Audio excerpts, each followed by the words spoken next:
And we are back with another video in this ongoing series of playthrough videos of the game Order and Opportunity, making of the post-Cold War world order. And so the turn order goes around from China back to the EU.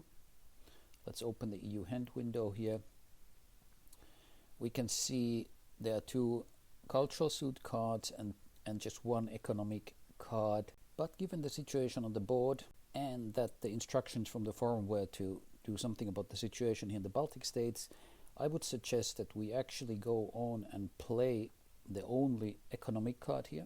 As a single card, there are no consequences from this nominating this suit this time. So yeah, let's just go over here into the Baltic states and increase the EU economic influence by 1. The thing is, the US will get actually 2 reactions if they want. So here's the Freedom Prosperity reaction ability that reacts to economic cards, and here is the support programs that reacts to any action. So the US has a choice here. At the same time, here the US resources are already at -2, so on the debt part of the records track. So there isn't too much scope here to react. So let's just pay 1 resource, and I suggest the US will react here in the Balkans, increasing their economic influence to 2. This sets them up for resolving the nativism world event, hopefully very soon. At the same time, the EU is here in the position to resolve Bronze Knight. So the Russians and the Chinese are under double pressure here to do something. And then finally, let's just declare a pass as the EU and look forward to acting some more next turn. Notice that the EU does have the EU expansion card here. So the card text says, as the first card of a first command, if there is an EU adjacent region with the EU economic control, add 1 victory point. So that's something that the EU is going to be able to make use of here in the Baltic state. In the Baltic states, the EU has economic control, so we are all set up here for resolving the Bronze Knight and picking up the victory point here. Only if you read the card text carefully, it says as the first card of the first command. So that means we have to actually we can't do it this turn. We have to wait until the next round of play. One thing I almost forgot: in order to generate a second command, EU had to discard this opportunity token that they had resolved and taken during a previous turn. So we just discard that one. Next up in the order of play, it's the Russians. Russia doesn't have any opportunity tokens that it has been able to take, so the only option to generate another command is to spend resources. Now here it gets interesting, because should the Russians now spend 2 resources to generate another command, they would fall behind the EU in resources, meaning that the EU would get to play first next round and therefore also get the first chance of resolving those world events.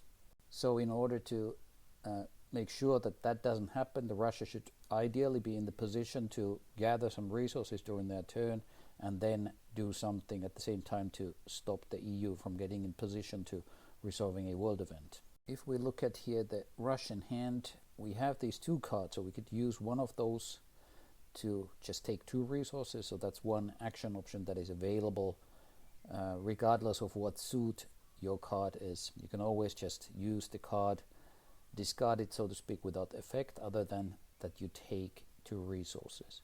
So let's say that is the Russian play here. Nominate these 2 cards. We proceed to play them. Before that, we remember to take the consequence, which is to add 1 terror threat level here on the Russian player mat, which we do there. And then we simply use this card here to take 2 resources, first of all. And the second card we will use over here in Europe. Here in the Baltic states, we will actually use this card as an offsuit action, so take the military action instead, which is to contest. So that means the EU influence declines by 1. A tension marker is placed into the space. And down here on the world order track, the Russian contribution must fall down all the way to the lowest level. but we do not suffer the resource penalty because, yeah, once again, the US and the EU are not upholding the standards. This time too, the US gets 2 reactions if they like. So there's the Freedom and Prosperity card, and there's the support programs. The US resources are so low that I might just recommend not reacting. And as the Russians took a offsuit action, we remember to pay that 1 resource for that. Russia will declare a pass, and the US has already done so, so the turn order goes to the Chinese. This is the Chinese hand, so let's see if we can generate a command. China can indeed generate a command. We discard the opportunity, and we proceed to play these 2 cultural cards. And what do we want to do with these cards? Well, as the first action, the Chinese will increase the Chinese economic influence here in the Balkans by 1. This is an offsuit action, so we have to pay 1 Chinese resource going to 0. The point here with increasing the Chinese economic influence is, of course, to block the Americans in the Balkans. America, however, gets a reaction. So here's the reaction ability, and this might be actually a good chance and a good place to use the last US resource and react here in the Balkans by increasing the US economic influence. So you can see these reaction ability cards are really handy things to have. At the same time, you have to have resources to be able to make use of them. And so China has 1 last card remaining. What is the response? Well, let's just tease the US. We take an offsuit action, so pay that resource, use that card over here in the Balkans to increase the Chinese economic influence by 1 again. Again, the Americans would get a reaction, but they don't have any resources, as we just saw. So at this moment, the reaction is, strictly speaking, not possible. However, the EU may decide to give the US 1 resource. This is open for negotiation. In a 4-player game, given that the US and the EU are here tied in VPs, it might be an interesting negotiation. But let's just, for the sake of the example that we are giving here, just let the EU pay that 1 US reaction resource. And so the US pulls ahead 1 more time. Here the rewards we can see on the card, if this is resolved by the triangular economic influence, is 1 victory point and 1/2 legacy point. The US could offer this in exchange for the EU for the favor. So with that, China is also done. We pass, and next again we move into the planning stage and collectively do our planning. I will skip this here in this video and just move on to the discard and refill part. As I mentioned, the order of play now changes according to the current resource situation. So the Russians will be first, EU then, and then China, and last the US. So with that, we've passed here on the rounds track through the OOP, so this is the order of play adjustment, to round 3. This is the second to last round before then we come to the globalization phase. Before we get started with the third round, let's just have a quick look at the hands of cards that I drew for this round. So the US was quite lucky. There's a nice collection of military cards and then also economic cards. And there's also the War on Terror card here that has the resolve a world event ability there. So the US is theoretically in the position when it's their turn to resolve nativism, although a lot can happen given that the other 3 powers are up before that. The EU also has a reasonable collection here, so the cultural cards, including the EU expansion card that we saved up from previous turn. China also has a nice collection of suits. And finally for Russia, they got lucky that they have here the GRU card as the first card of the first command, resolve a world event. So Russia is looking to resolve the Chechnya situation there for 2 victory points. That would be a nice thing from the Russian perspective. And so we start the round 3 with the Russian action, development. What do we get?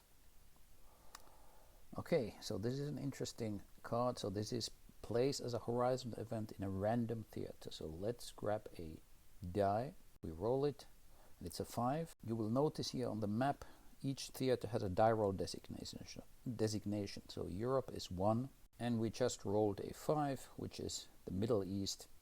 So international condemnation will be placed in the Middle East if there's space, and there is space, one last slot there, so we place the card there. We continue into the Russian opportunity segment.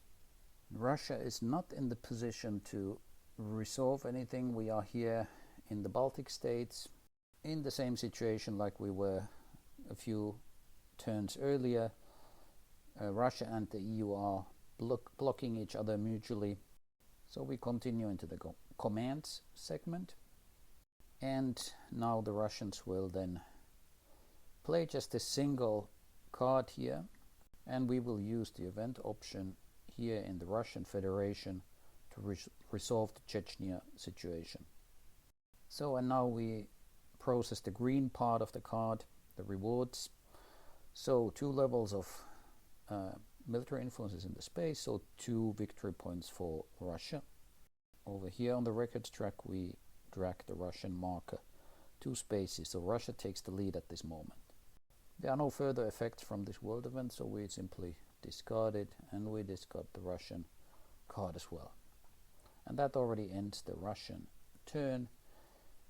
We keep the cylinder here in the command segment in case the Russians want to continue their turn with generating another command, so we move to the EU turn.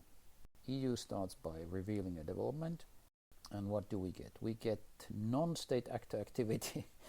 This is in many ways bad news.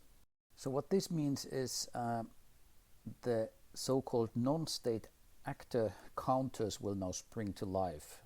What are those counters? For example, here in the Arabian Peninsula we've got the Bin Laden world event, which brought, as it says here on the card, 2 levels of rogue state influence onto the map. So this is the black counter over here. And this counter will now challenge whichever power has the most influence in the Arabian Peninsula space. Well, it's the US, only US is present here. And the procedure is as follows. So first, the US has a chance of spending resources. Each resource spent is a die roll modifier. And then after that, we roll 1d6 for each side, and the higher roll, modified roll that is, wins. We also add the levels of influence that are involved in the contest, but there's a tie now with both at 2 levels. Of course, the problem is the US has now -4 resources, so on debt. Therefore, I think we just have to trust that the US die roll ability is good enough. So here we have the dice, and let's roll the white one for the US and the black one for the rogue state. And unfortunately, it's a win by the rogue state. So what happens next is the US influence will decline by 1. A tension marker will be placed into the space. So you get the sense that the game is sort of as what in terms of what comes to the tension game, and then its implications for the governance level and the war of ideas between democracy and authoritarianism. The game is kind of slightly tilted against the democracies, which I think has been the historical tendency in the post-Cold War period. So that was the first space in which we resolved the non-state actor activity. We have another space over here in West Africa, but there's no player influence, so no effect there. And finally, we have the Russian Federation itself. As the Russians, I'm quite happy now that I actually resolved the world event there while I still could, because now the separatists are challenging us here in Russia. So these are the effects of the Chechnya conflict still lingering in the space. So yes, quite right, the world event itself got removed. Russia just resolved it, but the non-state actors stay in the space unless you remove them through the contest action.